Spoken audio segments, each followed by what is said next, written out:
as it turns out, I'm not crazy. Here's a little quick story. So yesterday I was at the mall with my wife, and as we were walking around, I found myself in a situation where I was just kind of staring out the window while she was going shopping. And I know a lot of guys probably do this, or girls, where your spouse or your partner are shopping around and you kind of just like space out. That's definitely what my wife was thinking that I was doing. I was just kind of spacing out. In reality, I was actually looking outside the window and staring at the trees. And I wasn't just staring at the trees for the sake of it. I was actually observing how they swayed in the wind, almost to the point where I was looking at every single detail, like the way they moved, how the sun hits the leaves. And as we walked out of the store, one of the storefronts, the signage was being lit up by the setting sun. And again, I just stopped and stared at it. And so we continued to walk. And I saw a plane, but it was just at that altitude where it was catching the setting sun. The sky was kind of in that grayish blue color, but the plane itself was bright orange because of the setting sun. It was hitting just at the underbelly of that plane, just at the right moment, at the right angle. And I was just in awe. It was kind of weird. The point of this whole story is that my wife would usually catch me doing these things and just think that I'm just spacing out or I'm just being weird or whatever it is. But I shared this experience on Threads. I said that it's one of those things that are very difficult or nearly impossible for me to put into words. So I decide to just sit quietly in that moment and just enjoy it like a psycho.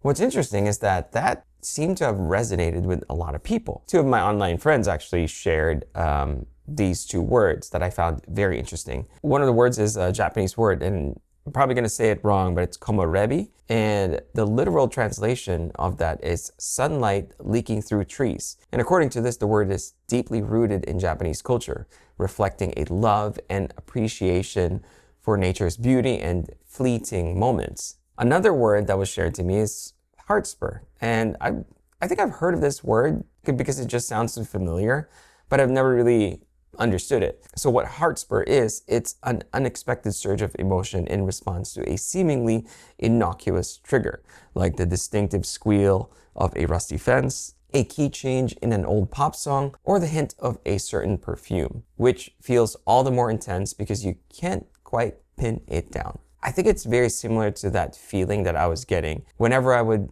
look at something and just find beauty or appreciation in it. It could be so mundane. That's the weird thing about this. For the longest time, I thought I was just kind of crazy because I would find these things, and when I couldn't explain why I would be staring at it for so long, it's really difficult for me to describe it. And when I say it out loud like that, it does sound like I'm crazy because there's really no point in that. And I think this ties in very nicely with my love for photography. A lot of times you'll find me in the garage studio just grabbing my camera and just taking pictures of just the most mundane and the most ordinary thing. And the funny thing is, I have hundreds, probably thousands of pictures of these things that I never share.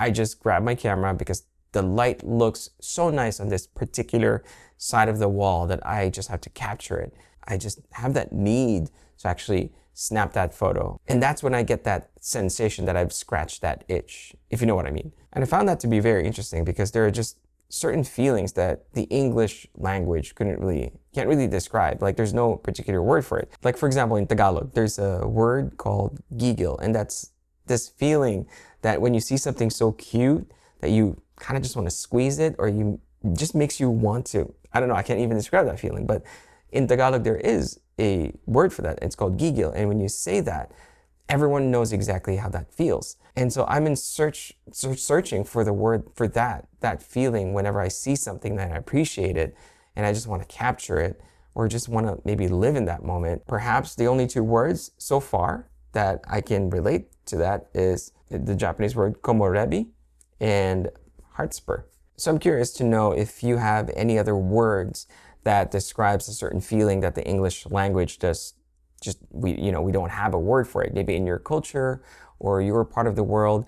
Let me know. I would love to know about these words. I find it to be very fascinating. So yeah, I just wanted to make this quick video because I found out that I'm not crazy. Apparently, I just like to pay attention to certain things. Anyway, thanks for watching. I hope to see you again on the next one.